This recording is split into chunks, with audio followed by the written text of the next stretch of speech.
Питат ли ме, дей зората ме огрела първи път? Питат ли ме, дей земята, що най-любя на светът? Тамо аз ще отговоря, де се бели Дунав лей, де от изток Черно море се бунтува и светлей.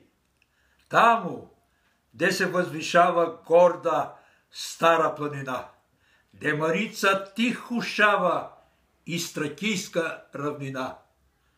Там роден съм, там дедиви днес почиват под земя. Там гърмяло тяхно име в мир и в бранните поля. Мила Българио, хубава си ти, в тебе всичко зрее и всичко цъфти.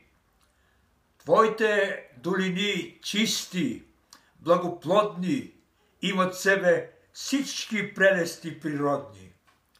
Коя земя от теб е по-пъстра, по-богата? Ти сбираш в едно всички блага и дарове.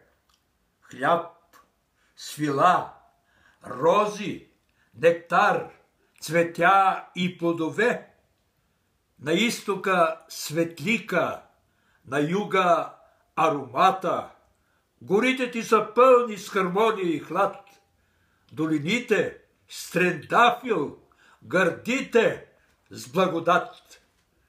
Коя земя от теб е по-пъстра, по-богата? Българио, драга мила, земя пълна с добрини, землю, що си ме кърмила, моя поклон приеми.